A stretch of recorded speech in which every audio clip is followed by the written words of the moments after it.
আৰে মই তহঁতক কিমান ক'লো কিমান বুজালো তহঁতিয়ে তহঁতি এইবোৰ কৰি থাকো নাথাকো মই তহঁতৰ লগত মই নাথাকো বে এইবোৰ নকৰিবি বে নকৰিবি মই যাওঁ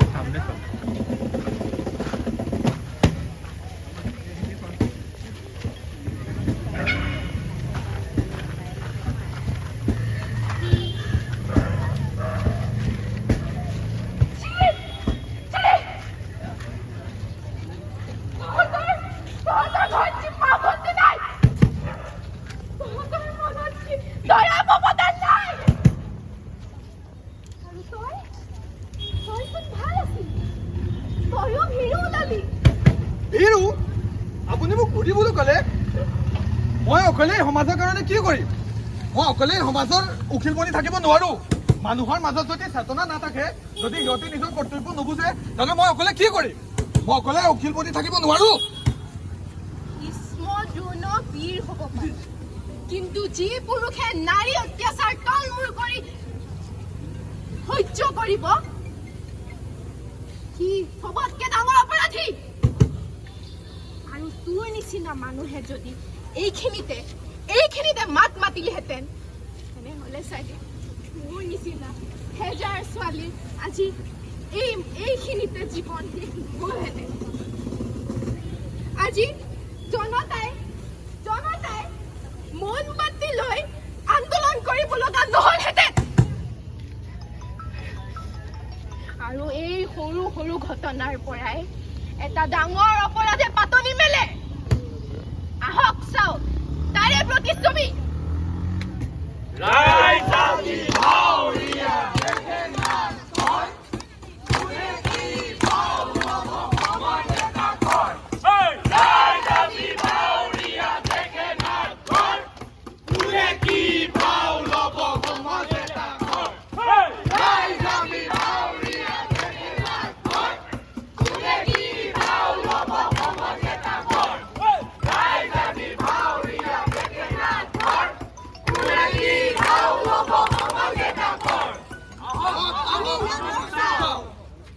চিকিৎসা মহাবিদ্যালয়েৰ নিবেদন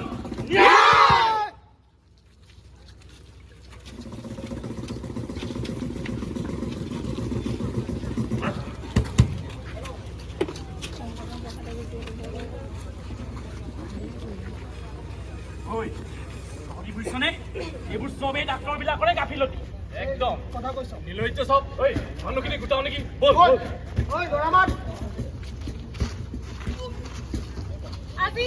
আজি 36 আৱাৰ ডিউটি কৰি পেলাই বহুত ভাগৰি গৈছো আজিতো মই বহিবলৈও সময় পোৱা নাই বাইদেউ বহিব কিহৰ দৰকাৰ আপোনাৰ আৰে এনেকে ফিমেল ডক্টৰ ৰুমত সোমাই আহিব নোৱাৰে নহয়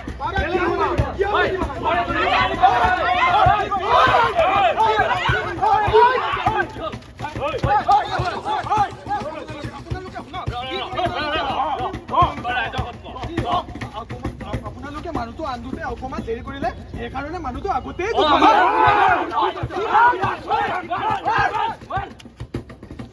এজন চিকিৎসকে 34 ঘণ্টা নিজৰ কৰ্তব্য কৰি কেতিয়াও অৱসৰ নহয় তথাপিও তেওঁলোকৰ কাৰণে জিৰণি ল'বলৈ এটা কোঠা নাথাকে চিচিটিভি নাথাকে চিকিউৰিটি গাৰ্ড এনেস্থলত যেতিয়া উত্তাল জনতাই এজন চিকিৎসাৰ পৰা নিজৰ এনেকুৱা কাৰ্য কৰে তেতিয়া ক'ত যায় ভাৰতৰ ন্যায় আমাৰ গণতন্ত্ৰত উকিল আৰু পুলিচৰ হাত দাঙিব নোৱাৰি কিন্তু যেতিয়া এনে কাৰ্য চিকিৎসা লয় তেতিয়া নিমা কিয় হয় সেয়েহে এনে মঞ্চৰ আগত আমি দাবী দিব খোজো যে কেন্দ্ৰীয় সুৰক্ষা আইন অৰ্থাৎ চেণ্ট্ৰেল প্ৰটেকশ্যন অতি শীঘ্ৰে বলবৎ হয় লাগিব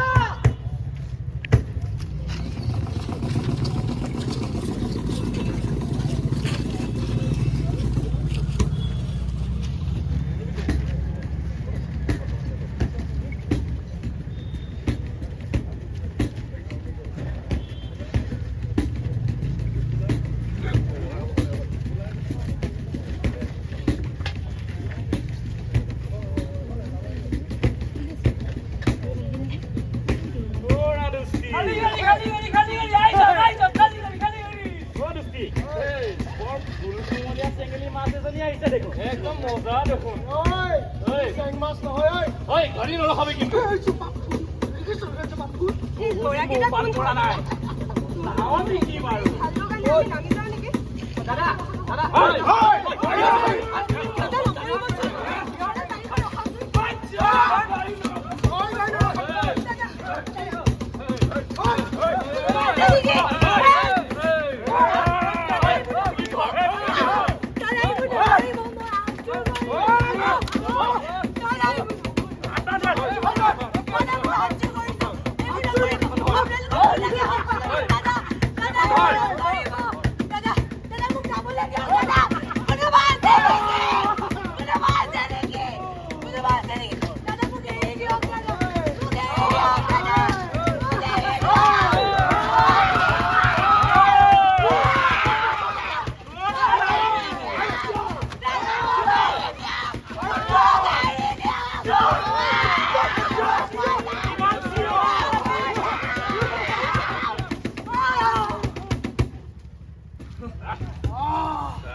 ঘৰলৈ নিব আহে পাপু খুৰা মই ভায়েক আকৌ মটন আনিছো ঘৰলৈ যাবলৈ দেৰি নহ'ব স্কুল কেতিয়াবা ছুটি দিলে দেখোন আৰু মটন লাগে নেকি লোৱা না আৰু তিনিটা কথা আছে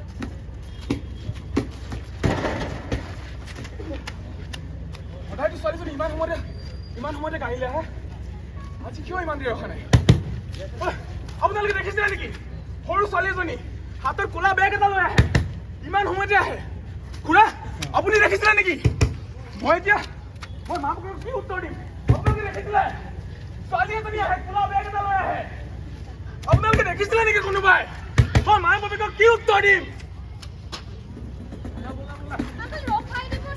ৰখাবলৈ নাই চৰ্টকাট জানো চৰ্টকাট ব'লা মাত নামাত পাই দেখিছিলি মোৰ ছোৱালীজনী অহা নাই মোৰ এজনী হেৰালে নহয় কি মই তই লৈ গলি বুলি ছোৱালী নাই দিয়া ঐ বিচাৰোঁগে ব'ল কি হ'ব এতিয়া আছে চাগে ঐ ব'ল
ডিউটি কৰি কৰি বহুত ভাগৰ লাগি গৈছে এবাৰ মই ৱাশ্বৰুমৰ পৰা আহোঁনে পাৰা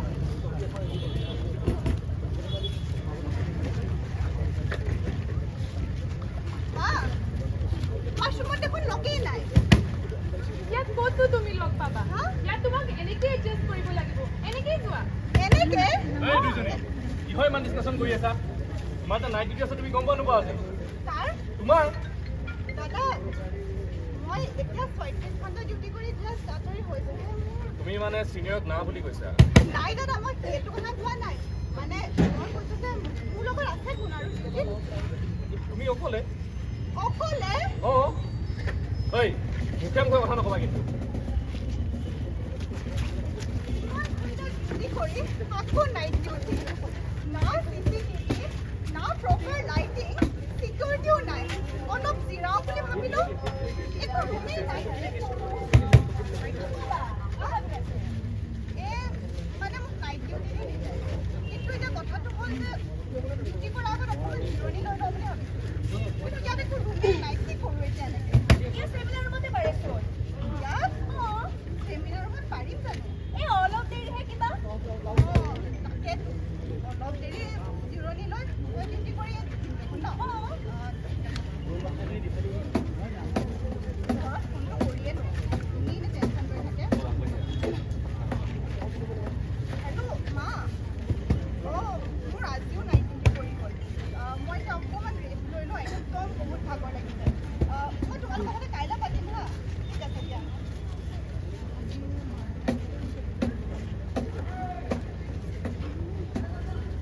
আহিলা আপোনালোক আহিলো চিচিটিভি গাৰ্ড কি আছে একো নাই মই চব চেক কৰিলোঁ আৰু ক'ৰবাত পোহৰৰ কিবা ব্যৱস্থা কৰিছা নাই নাই নাই নহয় ঐ গৈ থাকো ব'ল আৰু পাব নহ'লে যে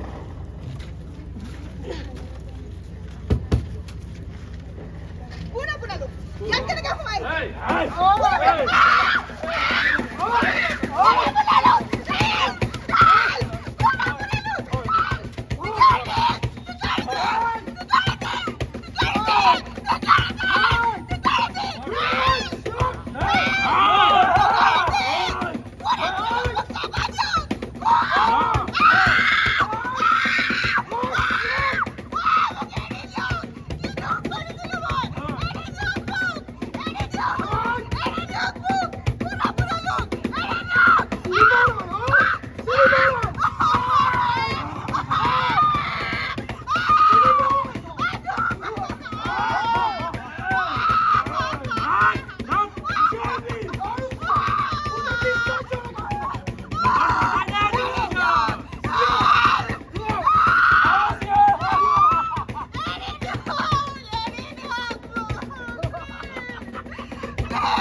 মোমবাতি জ্বলাই আন্দোলন কৰিছে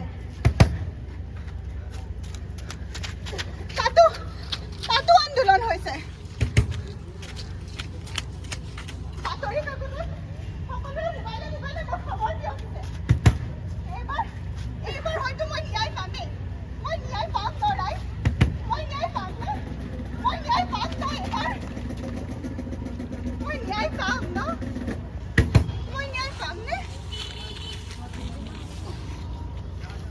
অৱস্থা আমাৰ দৰে হ'ব। আমি আজ 10 বছৰ পিছত ন্যায় পাইছিলো আৰু আমাৰ মাজৰ বহুতে এতিয়াও ন্যায় নাপালে। তোৰো আমাৰ দৰেই হ'ব।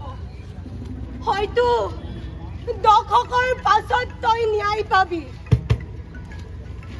কিন্তু মোৰ জীৱনটো অকালতে শেষ হ'ল আৰু সেই হেজাৰ ছোৱালীৰ জীৱন ফুল মেলাৰ আগতে এই নিশাচ প্ৰাণীয়ে গুৰি চপাই কাটি দিলে। তাৰ বিনিময় যে কেৱল এই ধৰ্ষণকাৰী শাস্তি দি কৰিব পাৰিবি। কিয় তোমালোকে এনেকে কৈছা? মোৰ আমাৰ ন্যায় আদালতৰ প্ৰতি মোৰ পুৰা বিশ্বাস আছে। মই ন্যায় পামেই। মোৰ পুৰা বিশ্বাস আছে। ন্যায় তেন্তে চা।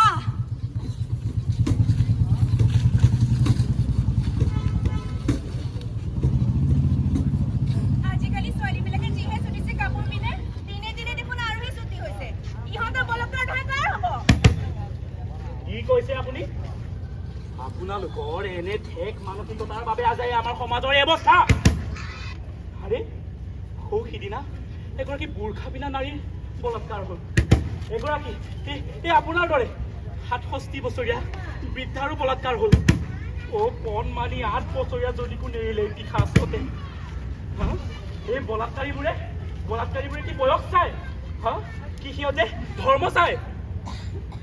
সিহঁতৰ মস্তিষ্কৰ সেই অসুৰটো যেতিয়াই কাটি উঠে, সিহঁতৰ সেই জিভাই একো বাদ বিচাৰ নকৰে। কি কয় হে খুৰা?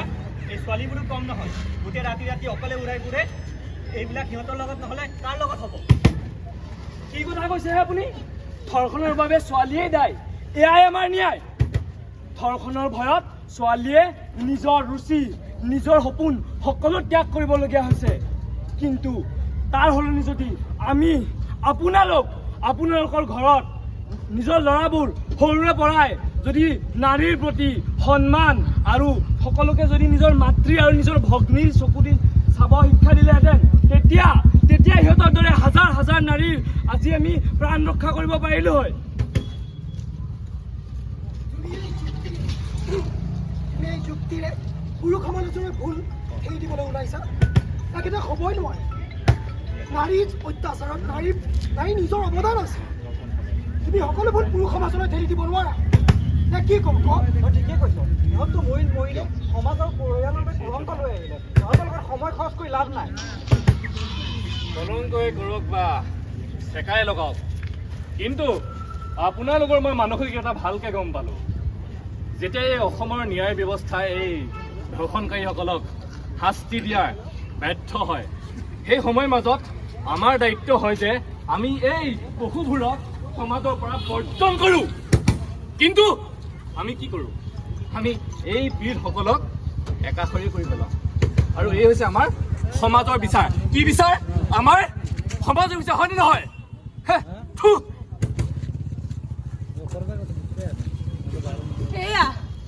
সেয়া দেখিলি, যেতিয়াই আমি ধৰ্ষিতাবোৰে ন্যায় আদালতত ন্যায় বিচাৰি আহো, তেতিয়া অকল এই তৰ্কাতৰ্কিবোৰৰ মাজত সকলো নিশেষ হৈ যায় আৰু তাৰ মাজত পাহৰি যায় আমি ধৰ্ষিতাবোৰৰ কথা।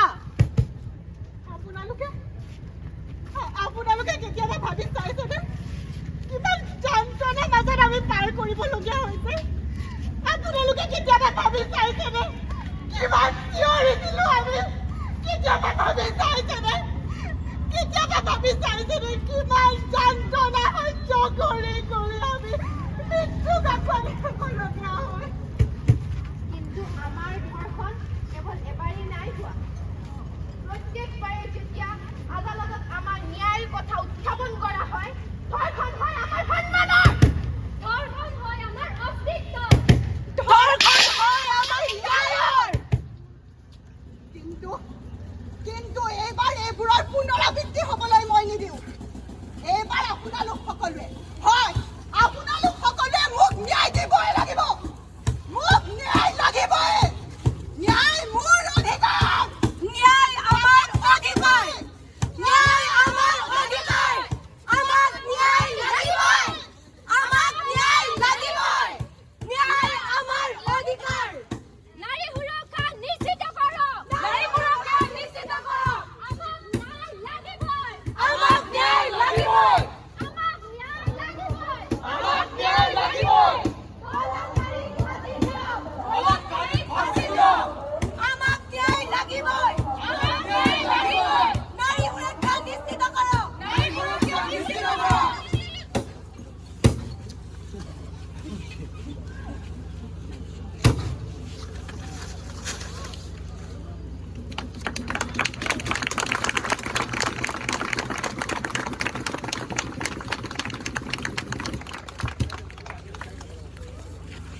এয়াই কি ন্যায়?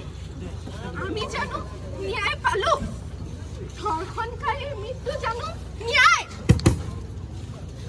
যেতিয়ালৈ ন্যায় অৰ্থ ধৰ্ষণকাৰীৰ মৃত্যুদণ্ডত উপলব্ধ হৈ থাকে তেতিয়ালৈ আপুনি বা মোৰ দৰে আমি সকলো হাজাৰ হাজাৰ নাৰীৰ ধৰ্ষণ হৈয়ে থাকিব।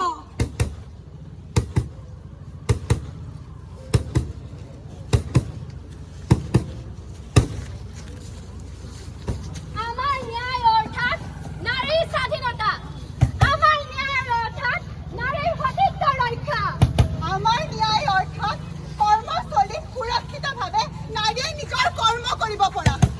আমাৰ ন্যায় অৰ্থ হৈছে পুৰুষৰ দৰে সমানে মুকলি আকাশৰ তলত বিচৰণ কৰিব পৰা। আজিৰ দৰে ৰাখী বন্ধনৰ পবিত্ৰ দিনটোত ভগ্নীৰ হাতেৰে ৰাখী বন্ধা প্ৰত্যেকজন পুৰুষ, প্ৰত্যেকজন ভাতৃৰ হৃদয় যেতিয়া নাৰীক চকুৰে চাওঁতে কঁপি নুঠে, তেতিয়াই হ'ব আমাৰ ন্যায়। আৰু এই ন্যায় পালে প্ৰতিগৰাকী মহিলা, প্ৰতিগৰাকী দ্ৰুপদীয়ে ন্যায়